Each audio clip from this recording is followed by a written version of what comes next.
Hi, here's a lesson in how to play These Foolish Things Remind Me of You in the style of Isto. So let me just go through the chords first. So C, A minor, D minor 7, G7, C, A minor, D9, G7, C, C7, F, A, D7, G7. So then another A section, we got C, A minor, D minor 7, G7, C, A minor, D9, G7, C, C7, F, A or A7, D7, G7, C, B7. This takes us to the bridge. E minor, A minor, B7, E minor, A7,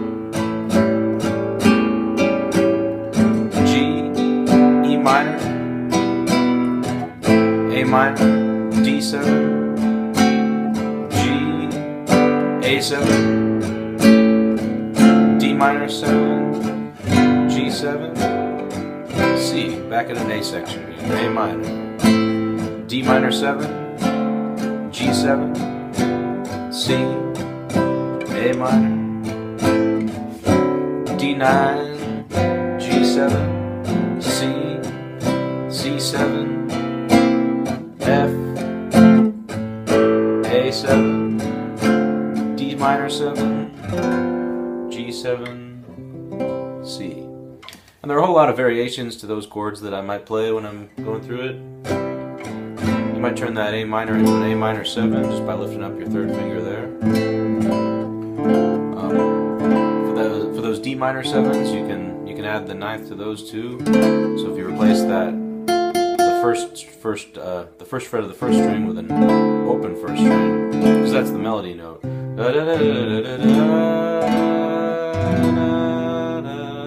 Same thing there. You can add that open first string to the G7. Play it as a G13. You can do it this way if you play 3rd fret, 2nd fret, 3rd fret, and then everything else is open. That's a G13.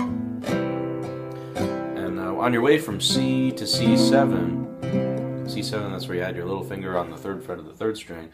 On your way there, you can go to C major 7 just by lifting up your first finger, and then arrive at that C7.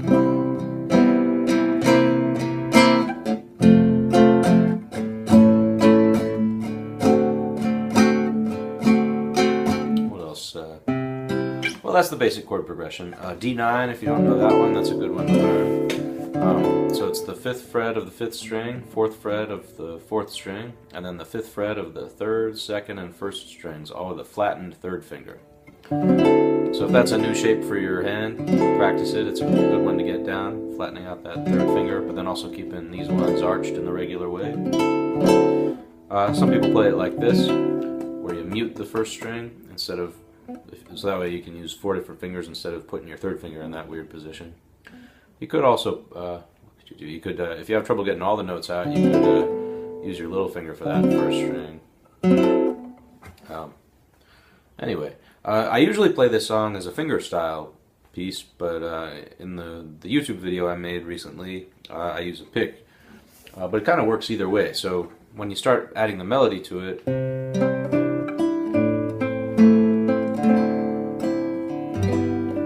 that's how I usually play it, but in the video,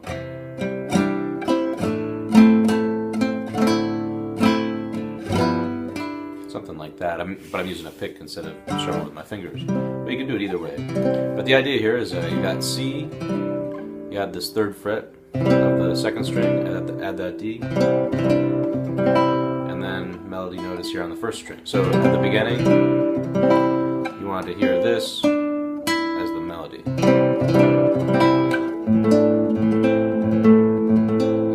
next part, you go to an A minor chord and add the 3rd fret of the 2nd string. Then you go to the 1st fret, and then the 2nd fret of the 3rd string. So for all of that, as you're playing the melody here, you definitely want that the melody there, and then you can add any notes below the melody that you want.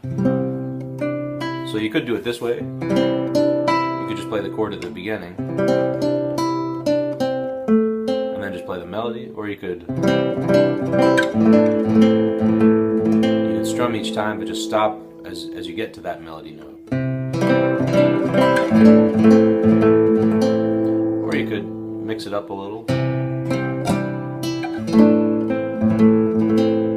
But play with it, do your own thing with it, I'd say. Then we go to this this thing here, so it's a D minor 7, but I'm playing the 1st string open. It's like a D7 with the 1st string open too. And then to that G13 that I mentioned. And then the melody note is on the 3rd fret of the 2nd string. And then we do that same kind of thing. But then we go up to that D9. Let's see. I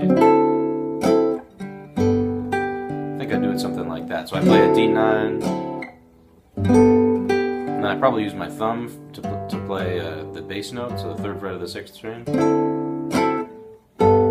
And I'll probably mute that 5th string with my thumb as well. And then I strum down and play the 5th fret and then the 3rd fret. Then the next few melody notes with the C chord is 3, 5, 3. Then we go up to a C7 up here. So this is the 8th fret of the first 4 strings and the 9th fret of the 3rd string. No, that's not right. And then the next chord after that C7 is an F chord. You can do it with this bar shape, this A bar shape. Like if you take this A chord and turn it into a bar and play it at the 8th fret. So you can do it this way with a flattened 3rd finger, or you can use 4 fingers. So it's the 8th fret, and then 10, 10, 10, and then 8 on the 1st string. Now, usually, I think I usually tend to go to this kind of chord, this kind of fingering, if I want that note to be part of it, because it's a little harder to do this fingering and still get that note to come out. But you can do it either way. If you're playing in fingerstyle, you can also do this. Just leave out that 4th string and just pluck 5, 3, 2, and 1, those strings. That'll make it easier than cramming all those fingers in there. But if you're strumming, then you might want to get them all in. Let's see where we.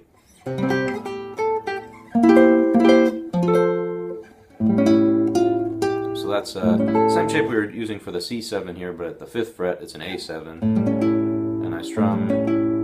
You can add that open 5th string there to give it that low A bass note. Then we go to the 6th fret, 8th fret, and then D minor 7, and this is it's a bar on the 5th fret, and then we've got the 7th fret, and then 5th fret, 6th fret, 5th fret. Let's see. I guess I do that. Oh no, there it goes to the D9 actually. No, I think I go to an F chord there. But F with an open 1st string. And then you can play the 3rd string, 2nd string, 1st string for the melody. And then a G, but with this 3rd fret of the 2nd string as the melody. And you can do this walk up here. A, B. And then we repeat everything. On pull off. That's always a nice little embellishment. You can do a slow 1 note at a time thing with the chords.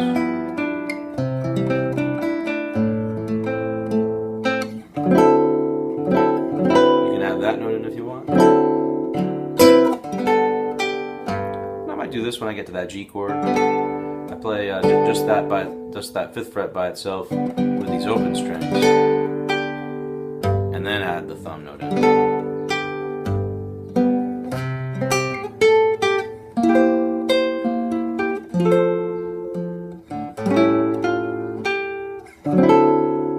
And then here it's a little different than the first time through. So the melody there, the A here on the second fret of the third string, then 0, 1, 3 on the second string, and then we end on that C, first fret of the second string. You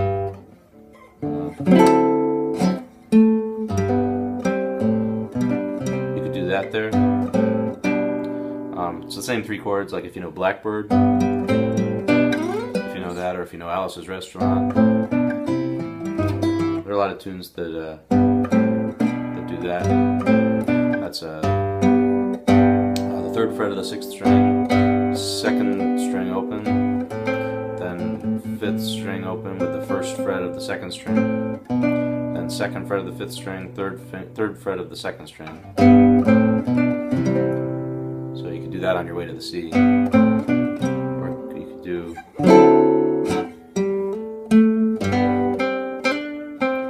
You could leave out those bass notes.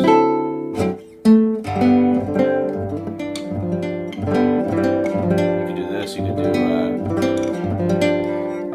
so you play that bass note with this muted and these three strings open,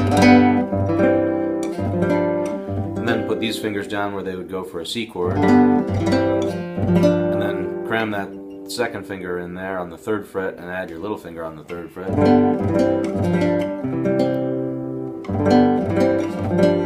That's another way to get to that part. You could also just leave that finger down. A lot of ways you could approach that. So then we take this B7 to switch to the key of E minor for the release. And then we play third fret of the first string and then first string open.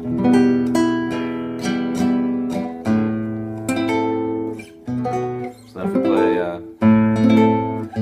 probably do it this way.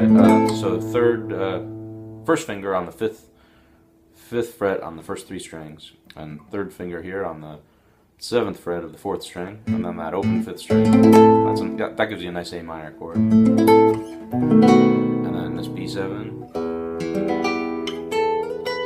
So here, if we start with second fret of the fourth string and third fret of the first string, and those open strings in the middle, you hit that bass note at the beginning. And then this A7 chord we were playing, but we add the 7th fret of the first string for the 9th. And here I like to quote, you know the song I Surrender Dear? It's an old standard. I think it's by Harry Barris. Maybe he wrote it with somebody else, but I know it originally from the Bing Crosby version. He had an early hit with it. I think he might have introduced it. There's a nice Thelonious Monk version of it too. But I Surrender Dear. When you get to this part of the bridge, you conquered me.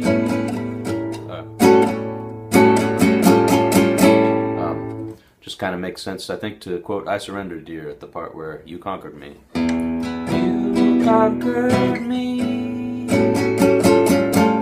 So you hold that A7 down, and you play the 7th fret of the second string, 6th fret, and then just back to that A7. So let's see what happens next.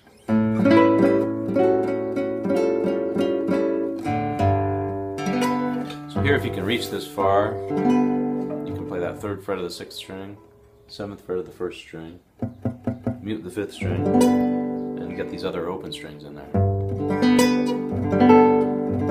Or you could just play that bass note and then just play the rest of that chord.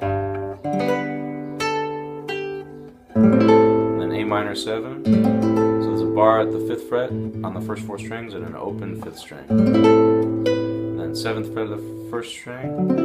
Then this D9 chord. Then you can play that 1st string again. And then G. A7 with that 3rd fret of the 1st string, and then A6, just that 2nd fret on those 4 strings, then D minor 7, then 3rd fret of the 1st string, and then G7, and then we go back to the A section.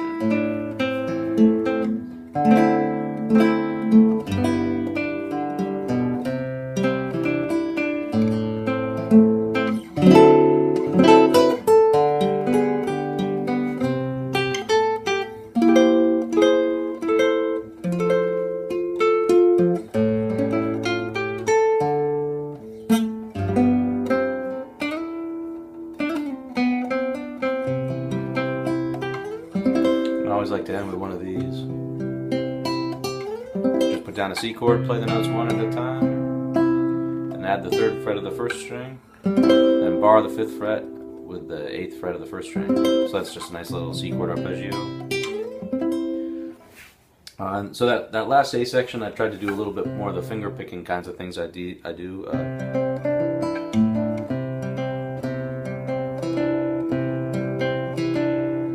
So at the beginning there you can do this. Start with playing those notes individually. 5, 3, 2. And then hit the 2nd string and the 4th string at the same time.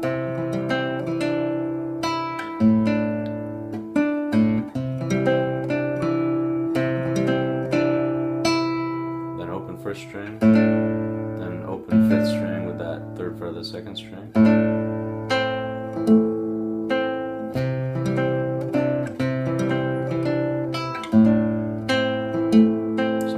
So you could do like a ragtime approach to it, like with those bass notes hitting in those places. I don't think I do it that way in the video, though. I'm using a pick.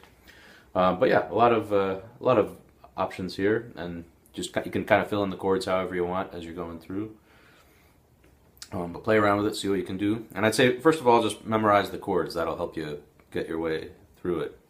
And in this key of C, you can play the chords with a lot of just basic open guitar chords. Even that D9 you could just play it as a D7 when you're just strumming it. So I hope that helps you figure out what I'm doing for that song. And have a good one.